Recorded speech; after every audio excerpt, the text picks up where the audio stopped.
Bonjour, bienvenue sur Bookey. Aujourd'hui, nous allons parler du livre « Le monde de Sophie », un livre qui retrace l'histoire de la philosophie occidentale. Première partie, qu'est-ce que la philosophie ? Dans le roman, le cours de philosophie de Sophie commence avec la première lettre, qu'elle reçoit de son professeur de philosophie Alberto Knox. Cette lettre ne contient qu'une seule phrase, « Qui êtes-vous » ? Lorsque nous étions tout petits, nous nous sommes souvent demandé, « Qui suis-je » ? Sophie se pose également ce genre de questions, « Est-ce que je suis Sophie ?» Même si c'est bien moi, qui est ce moi qui s'appelle Sophie ?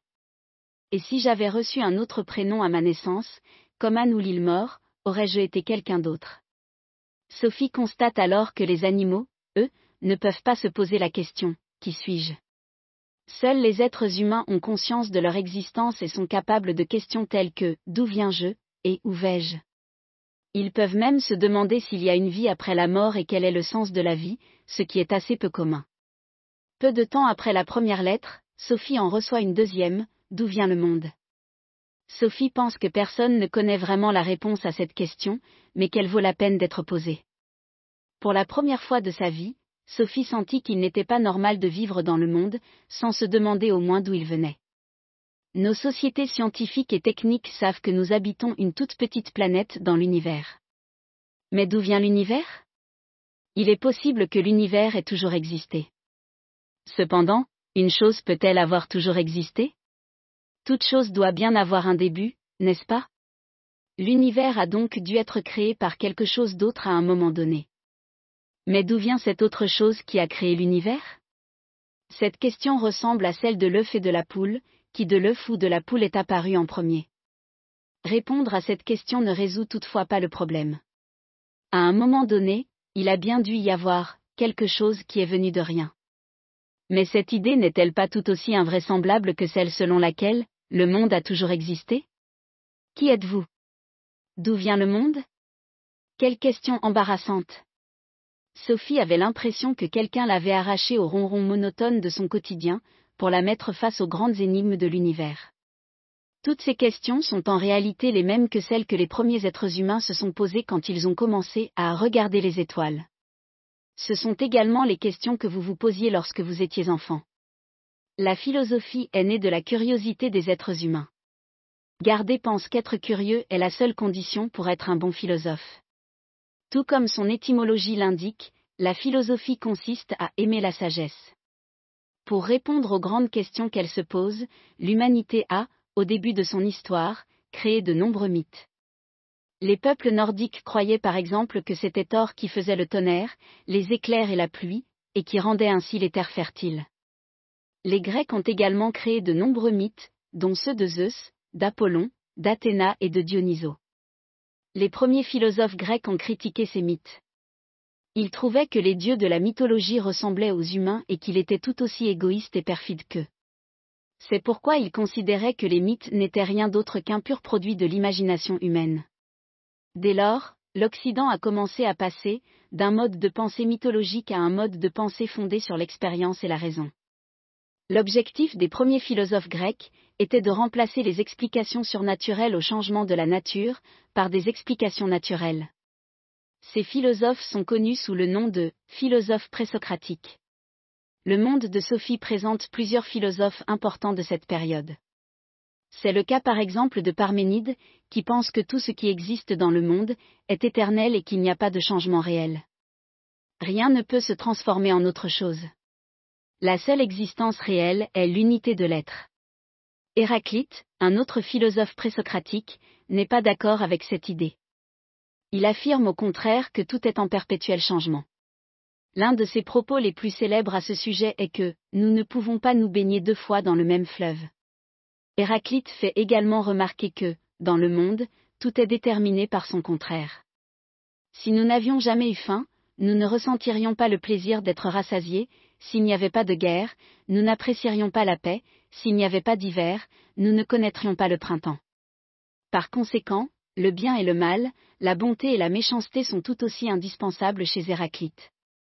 Le monde n'existerait pas sans cette dynamique incessante des contraires. C'est de cette idée héraclitéenne qu'est né le concept de dialectique.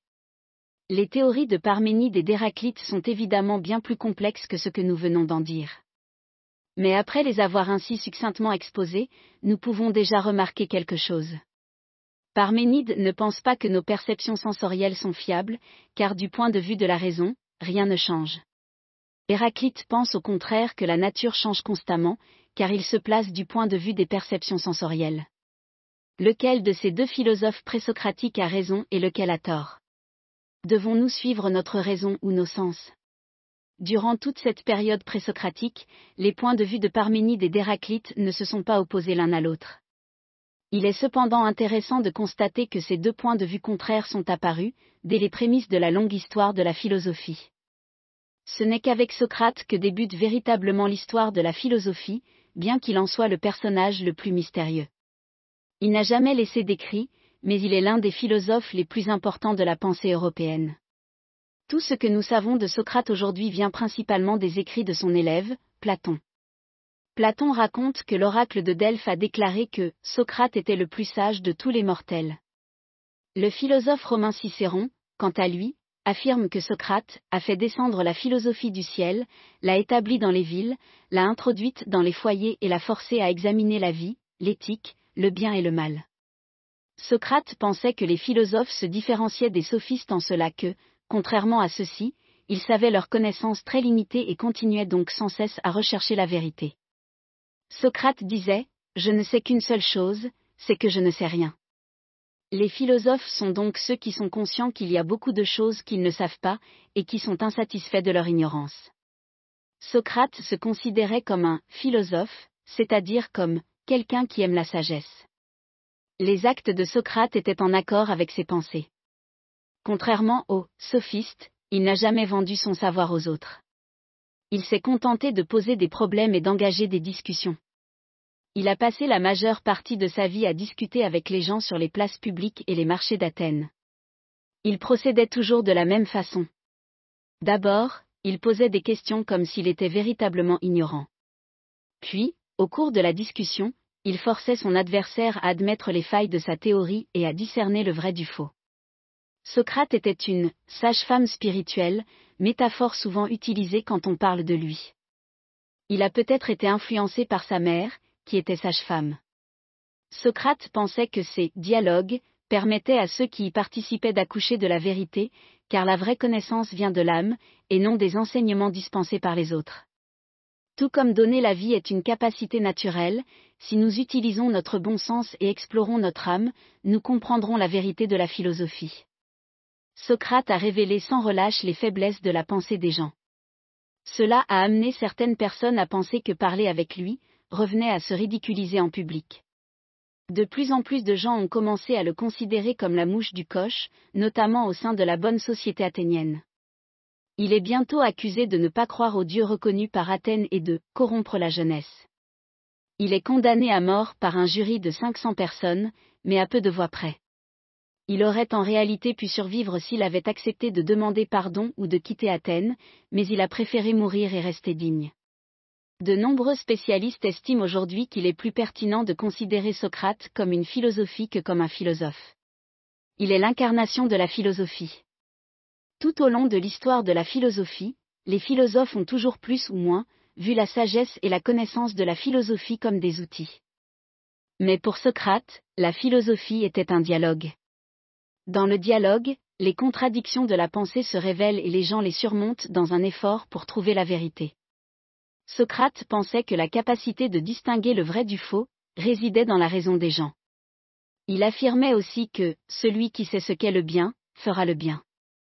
Personne ne peut être heureux s'il agit contre sa propre raison. Socrate a été l'incarnation de la sagesse.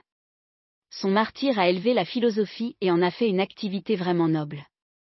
Platon n'avait que 29 ans, lorsque son maître Socrate a été jugé et est mort en buvant la ciguë. Il a été extrêmement surpris de voir Athènes condamner à mort son plus noble citoyen. Cet incident a eu une grande influence sur la suite de son cheminement philosophique. Pour Platon, la mort de Socrate prouve qu'il existe une coupure entre la société réelle et la société idéale. Le premier acte de Platon en tant que philosophe a été de publier l'Apologie de Socrate, qui livre le plaidoyer de Socrate devant son jury. Au-delà de l'apologie de Socrate, c'est encore grâce à Platon que nous disposons des nombreux dialogues de Socrate, qui sont en fait ceux de Platon lui-même. Platon a créé l'Académie, une école de philosophie située non loin d'Athènes. À l'Académie, Platon enseignait la philosophie sous forme de dialogue, mais aussi les mathématiques et la gymnastique. Platon s'intéressait à la relation entre ce qui est éternel et ce qui est changeant. Il s'intéressait aux choses éternelles tant dans la nature, que dans la morale et la société humaine. Ces deux aspects sont les deux faces d'une même pièce. Platon a essayé de saisir la vérité immuable des individus et d'attirer l'attention des gens sur ce qui est éternellement vrai, éternellement beau et éternellement bon. Platon a divisé le monde en deux, il y a d'une part le monde des idées, et d'autre part le monde sensible. C'est sur cette base qu'il a construit sa théorie des idées. Platon pense que les choses qui existent dans le monde sensible changent, mais que le moule, ou la forme, qui les constitue est éternel et immuable. Par exemple, un cheval particulier change, mais l'idée, qui le sous-tend existe indépendamment de ses complexions matérielles sensibles. L'idée de cheval est une réalité éternelle et parfaite. Toutes les choses et tous les phénomènes du monde sensible sont des répliques et des ombres du monde des idées. Qu'est-ce que cela veut dire ? Si par exemple nous voulons faire un biscuit en forme de cheval, il nous faut un moule à biscuit en forme de cheval. Ce moule est l'idée dont Platon affirme l'existence. Grâce à ce moule, il existe des milliers de chevaux particuliers dans le monde. Il est donc impossible de comprendre réellement les choses du monde sensible qui sont en constante évolution. Nous ne pouvons avoir que des opinions ou des points de vue particuliers sur elles. En revanche, nous pouvons comprendre les choses éternelles, immuables et universelles telles que les mathématiques. Platon affirme également le dualisme corps-esprit, il pense que l'homme est une créature double. Notre corps change et appartient au monde sensible, mais nous avons aussi une âme, qui est immortelle. Cette âme existe dans le monde des idées. À l'origine, nos âmes menaient leur existence parfaite dans le monde des idées. Mais en chutant dans nos corps humains, elles ont oublié toutes leurs idées parfaites. Lorsque nous observons différentes formes d'une même chose dans la nature, nous éprouvons un désir ardent de retourner à la véritable origine de cette chose, à son idée. Ce désir est connu sous le nom des héros, qui signifie amour. Cependant, bien qu'il s'agisse d'un penchant naturel de l'âme, la plupart des gens ne sont pas prêts à se libérer de l'emprise du corps. Ils ne s'intéressent qu'aux tâches quotidiennes et à l'argent. Nous espérons bien sûr que vous ne ferez jamais partie de cela.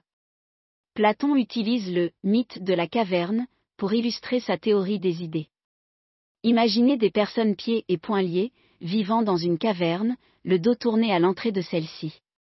Derrière eux, de nombreuses créatures à l'apparence humaine passent. Ces créatures tiennent des torchers qui projettent leurs ombres sur le mur de la caverne. Pour les prisonniers, ces ombres représentent ce qu'ils croient être le monde réel. Un jour, l'un d'entre eux brise ses chaînes et découvre que tout ce qu'il avait vu jusqu'alors n'était que des ombres. Il court vers l'extérieur de la caverne et voit enfin le monde réel et son origine, le soleil. Il retourne ensuite dans la caverne et dit à ceux qui en sont encore prisonniers, que ce qu'ils croient être la réalité n'est en fait que l'ombre de celle-ci. Les prisonniers de la caverne ne veulent cependant pas le croire. Ils montrent les ombres sur le mur et disent qu'il n'y a rien d'autre dans le monde. Puis ils le tuent. Le mythe de la caverne tente d'illustrer le cheminement du philosophe qui va des apparences trompeuses à la vérité. Pour Platon, l'homme qui est revenu en arrière et qui a été tué, est Socrate lui-même. Platon a été profondément marqué par son maître Socrate, tout comme il a profondément marqué son élève Aristote. Au cours des 2 millénaires qui se sont écoulés, la pensée de Platon a été constamment discutée et critiquée par les philosophes. C'est son élève Aristote qui a lancé les hostilités. Aristote a été le professeur d'Alexandre le Grand. Ses œuvres couvrent un large éventail de domaines, allant de la physique à la métaphysique, en passant par la biologie, la poésie, la musique, la logique, l'éthique, la politique et l'économie. Ce bouquin ne peut évidemment pas vous présenter la pensée d'Aristote dans tous ces domaines. Nous parlerons seulement ici brièvement de sa théorie des 4 causes. Aristote admirait beaucoup Platon, mais il disait aussi, Platon m'est cher, mais la vérité m'est encore plus chère. Le monde de Sophie affirme que Platon accordait une grande importance à l'intelligible et aux idées. Aristote, quant à lui, utilisait plutôt ses sens pour étudier les grenouilles, les poissons, les anémones, les coquelicots et autres objets du monde réel. C'est pourquoi il occupe également une place extrêmement importante dans l'histoire des sciences. Aristote pense que les idées des choses n'existent pas en dehors des choses spécifiques elles-mêmes. Elles sont formées à partir de milliers de choses particulières. La forme est une caractéristique des choses. Ainsi, il n'est pas possible de séparer l'idée de poulet de la forme d'un poulet. Tout comme il est impossible de séparer le corps et l'esprit, nous avons dit que Platon pense que les choses du monde réel ne sont que des ombres, du monde des idées ou de l'âme. Aristote a une position diamétralement opposée. Il pense que les idées de l'âme sont les reflets fidèles des objets naturels, la nature et le monde réel. Il ne nie pas que les êtres humains naissent avec une âme. Mais l'âme est absolument vide tant que nos sens ne nous permettent pas de faire l'expérience du monde réel. La réalité est donc composée de diverses choses qui ont une unité de substance et de forme. La substance, c'est la matière qui compose les choses.